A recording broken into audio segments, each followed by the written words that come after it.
You're watching tonight on News Central. A reminder of our top stories. Senate approves deployment of Nigerian troops in Benin Republic as ECOWAS declares state of emergency in West Africa. Rivers State Governor Siminalayi Fubara joins APC as his Osun counterpart, Ademola Adeleke, defects to Accord Party.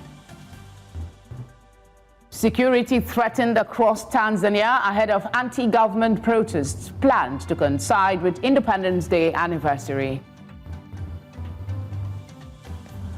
Thank you for staying with us. Rivers State Governor Siminalayi Fubara had defected to the ruling All Progressive Congress APC after dumping the opposition PDP. Governor Fubara on Tuesday announced his decision to join the ruling party in Port Harcourt, just days after the Speaker of the State House of Assembly and 15 other lawmakers dumped the PDP for the APC. Staying with party defection, the Osun State Governor Ademola Adeleke has formally joined the Accord Party days after announcing his exit from the People's Democratic Party. The governor announced his defection on Tuesday at the banquet hall of the Government House, with national and state leaders of the Accord Party in attendance. Adeleke also revealed his intention to seek re-election for a second term on the platform of the newfound party, stating that he had been a member of the party more than a month ago. Let's look at the legal implications of this defection and the future of both states with a lawyer, Liborous Oshoma, and Rivers stakeholder, Ibim Semenitari. Good to have you both. Thank you very much for being here. I'll start with you, Ibim. What is the sentiment right now? What is the reaction of citizens in the state to this announcement, expected or not? Well, I guess that this had been a long time coming, if you listen to the word on the street. And following the defection of members of the House of Assembly, I guess it only seemed like it was a matter of time, going with the things that have happened in Rivers State for the governor and his supporters to join the All Progressives Congress. So I guess when you look at the in the South, I mean, if you read your tea leaves right, then perhaps this was certainly not an unexpected reaction. Now, as to the reaction on the streets, this is still pretty much early days. This is just happening. I'm not sure. I guess it's just hitting most people tonight. But was it expected? Absolutely, yes. You could tell that. Okay, Liborous, I'll come to you and just ask. Two governors have defected, and it seems there will be no legal consequences, except they are just strengthening their chances for re-election. What is the conversation in the legal circle about this seeming lacuna in our legal system where governors can defect and there are no consequences, or are there? Like you said, what are the legal consequences for this defection? Ordinarily, one would have expected that, also coming back to Rivers State, that the Supreme Court, you remember in the case of Amechi and Omehia, where the Supreme Court had ruled then that the mandate belonged to the political party. And so one would have expected that with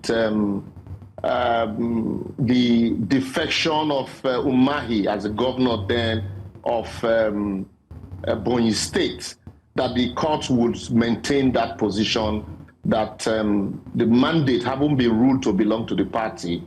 Certainly once you defect, you will lose your seats, just like Section 109 for State House of Assembly. But unfortunately, the court in its wisdom said, since there is no express provision in the Constitution as regards the defection of governors, and that the governor can as well just take the mandate away from the political party, even though the governor was voted on the platform of that party. And so that opened the floodgate for what we are seeing today. Governors just defecting at will, you voted into office, and it got to a very ridiculous level, height, when the governor of Bayelsa State, resigned from the PDP, and then for a period of 2 weeks or so, there was an interregnum. The governor was partyless. And then, because the court had told us that there is no express provision in the Constitution, one would have expected that our court would toe the line of the courts in India in interpreting the fundamental objectives and directive principles of state policy when they heard that where there is a right, there is a remedy, ubi jus ibi remedium. But unfortunately, we are very legalist in this part of the world.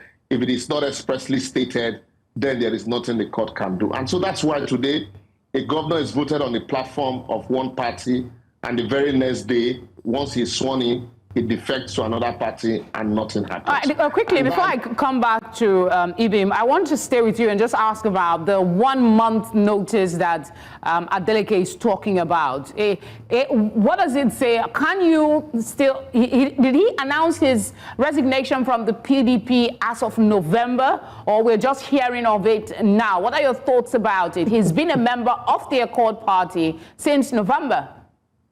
Yeah, because the rule of the Accord, the constitutional provision of the Accord parties are for you to contest, for you to vie for primaries in that party, you must have been a member of the political party at least a month before the primaries. And so, stylishly, what the man did while he was a member of, he just basically played at the party activities.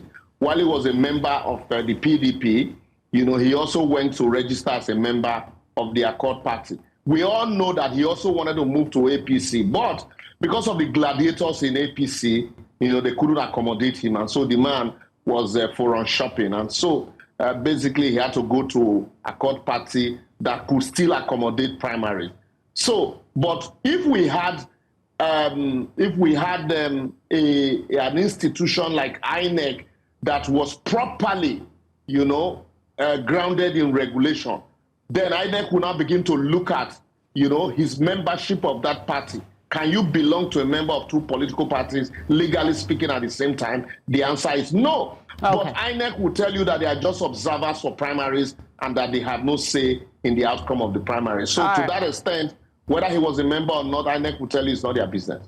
All right, Ibim, Governor Fubara cited reciprocity. That's what the reason for him moving, that the APC stood by Rivers State through its crisis up until now.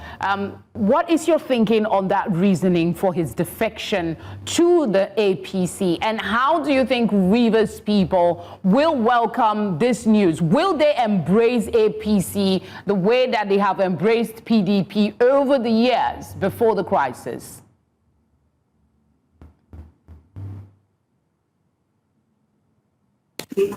Sorry, I was muted. I think, again, if the excerpts I listened to of the governor's speech, because, again, I wasn't there, but the excerpts I listened to, I think he was specific in acknowledging that it was President Bola Ahmed Tinubu that had, in his opinion, stepped in kind of to save a situation that might have gone awry. So to that extent, he was speaking about reciprocity based on the actions of the president, who then, as of today, is the leader of the APC. However, having said that, as to how Rivers people receive this, again, all politics is local. And you would see that Governor Fubara has had quite a bit of love in terms of how the Rivers people have received him. Now, it's early days yet. Again, we're going to have to wait to see how the people will react to this. But I think that generally, most people are going to say, well, you see, this man had his back against a wall, and, he had to do what he had to do. So you might find that would be the sentiments across board. Again, if you just cast your minds back to when Rivers State had Rivers people going with former Governor Chibike Rotimi Amechi to the APC, whilst it was a traditionally PDP state, you found that people moved because they believed in the person. So let's watch and see. Perhaps the question would be, does Governor Fubara have sufficient clout for the people to go with him? Again, if you look at how organic his followership has been, you might, be tempted to say pretty much the grassroots might go with him. Again, all politics is local. All right, in 30 seconds, if you can, Liborous, do you agree with the school of thought that the constitutional silence on governor's defection undermines our democratic process? Completely, I agree that there's something needs to be done, because if we agree that, the mandate, we don't have independent candidature in our constitution, and it's commonsensical to presume that a candidate will campaign on the platform of a party. It is the party that fed the candidate at the election, and it is the party that is announced as winner of an election, only for that candidate to take that mandate away from that party and take to another party. The Constitution ought not to be silent on that. Even if the Constitution, as it is silent, I think interpreting that provisions and the holistic, an intendment of our Constitution should ordinarily have given us the leeway that, look, it is not intended by the drafters of the Constitution that the mandate should be taken away at will. And then on the issue of these defections, it is always very easy for governors to say, oh, I'm defecting because of the people, but it's all about selfish interest. And I think with this defection, maybe Wike might just have, come to its wit end, and then we'll see how it play out from now. I do have a couple of follow-up questions, but I'm told we're out of time. So thank you very much for speaking with us, Ibim and Liborous, tonight.